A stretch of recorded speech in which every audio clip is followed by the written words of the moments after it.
Are your people leaving you? Well, guess what? That's because you don't care. Now, hold on. Before you punch me in the face, give me a moment, and I'm going to explain myself. My name's Eden. I'm a realtor. I work at Myrtle Beach. I talk to business owners every day in commercial real estate. I help them with their investment properties, and sometimes we get a little personal, and I talk about their business, and I ask them questions, and they ask me, hey, what are your thoughts? I'm talking to business owners and seeing all their problems, and they are pretty much almost the same. I was going out. I was getting a drink. I meet this guy. This guy's name, let's say his name is Tim. This guy's name is Tim, and I'm just having a drink, having a tequila, just having a shot, and I start talking to him, and I come to find out he does t-shirt embroidery. I'm like, oh, that's kind of cool. You want to make me a t-shirt? That would be awesome. And he was like, no, I don't do that. I don't do customer to customer. I do B2B. And he's like, business to business. And I'm like, oh, okay, that makes sense. You do bulk, and you probably make more money on bulk. And he's like, yeah, it just makes more sense. So I'm like, okay. And we start talking, and he said he's been doing it for 20 years. And come to find out, he starts talking about his pitfalls. He starts talking about what's going on. Why is it not working? What's going on to a point of it's like he's having struggles. And he said, I lose people every time. I grow the business, I'm doing well, I start getting people onboarded, and I lose them every time. I'm losing my managers, I'm losing my employees. I don't know what to do. Like everyone else would think, be like, okay, just pay more. But that's not the answer for everyone. And what I told him was, I'm sorry, but you don't care. And he was taken aback. He was like, what? What do you mean I don't care? Of course I care. I care. Like, what do you mean? And I was like, oh, you're taking this too personal. I'm not attacking you. You do need to understand what I'm talking about, but I'm not attacking you at all. Let me clarify. So the reason is that people have goals. People have ambitions. And you need to pay attention to that. You can't pay attention to everyone. I understand. You guys have employees from 100 to 1,000 to upscale on that. And you're like, I can't pay attention to everyone. I can't care about everyone. And I understand that. I get you have the environment. I get you try and make something where people have opportunity, but you really need to care about 5 to 15 people you need to care about. I'm being honest with you. And you're like, I mean, what do you mean I got to care about? What does that even really entail? And what it entails is talking to them. You need to have a conversation and be like, hey, what are your goals? If you have Timmy that leaves in a week and he gives you a 1 week notice and he's been with you for a year and you had no idea and you're like, oh my God, this is a surprise. Timmy just left. I'm like, yeah, well, unfortunately, if you would have talked to Timmy, he would have told you, oh, I plan on moving to Ohio in probably about a year or so. I got some grandparents that are going to need some help, and I plan to move out there.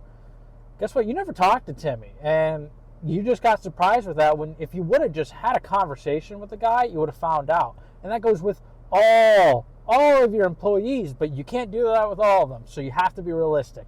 You have to do it with 5 to 15 because you guys have directors and managers that you talk to and that you know and that you see and you oversee them and you see them quite often. So it's not like you're trying to talk to someone that you never see. You're seeing these people and you need to know about them. You need to know what they care about because this is a top to bottom approach. People don't understand this.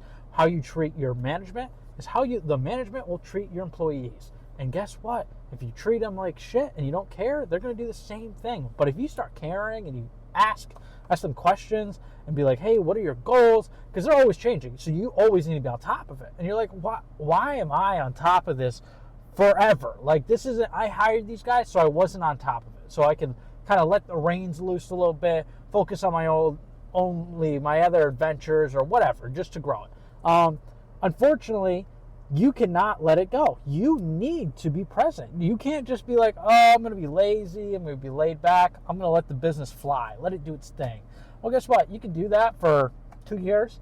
It might work out for a little while. Like you had some systems that are working. But guess what? Little problems are going to start building up. And because you have your reins off and you're not your finger on the pulse, you don't realize there's little problems building up until there's this big ass whale on your ass and you're like, oh wow, I'm screwed. And that's where you run into your business failing or it's not growing, it's stagnant, and you are literally screwed. It's because you cannot be lazy. You didn't get here to be lazy. You know that now. Well, to get to grow, you can't be lazy too. Like, lazy on lazy isn't going to work. And you already know that. You built your business where it's at. So you already know that. But you just need to know where to look and where to put your attention to. So it's not so spread out and you're like, oh, I got to care about all my employees. Unrealistic, can't happen. Just without a doubt, you already know it can't happen. So guess what? What you got to focus on? You got to focus on 5 to 15 of them. And you got to be like, hey, these are my important guys. These important guys are overseeing another 40, 50, whatever. And I'm going to care about these 5 to 15. I'm going to know their not daily goals, but their goals consistently. Every month they're changing. You have to feed their ambition too. Because just because you know the goal doesn't mean you can't just be like, oh, I know the goal. Okay, hey, that's cool, Jimmy. You're trying to grow. That's cool. And ignore it for a year. No, you need to feed it. Guess what? Everyone's got that itch to be top dog. And if you're not feeding that itch, then I'm going to be honest with you, you're just going to let your people leave, because it's either you pay them more or you care. That's your only two options. You can't avoid it no matter what you do. You either pay them more or you care. That's it. And you got to care. If you don't, then I'm sorry, but you're not going to be staying in this business for long. You're going to have to either close up shop or you make the systems that someone can just buy this out and do it themselves. Because you have to stay engaged. You can't just sit back, let it flow. I mean, you can try. It will work for a little while, but then you're in the position you are now and you're realizing, man, I can't keep my employees. Well, my name's Eden. I'm a realtor. I already said that before, but I talk to a lot of businesses every day about their struggles, what they're looking for in investments, and a lot of times they'll get personal, and I try to help them out, so I have a lot more insight than a lot of other people.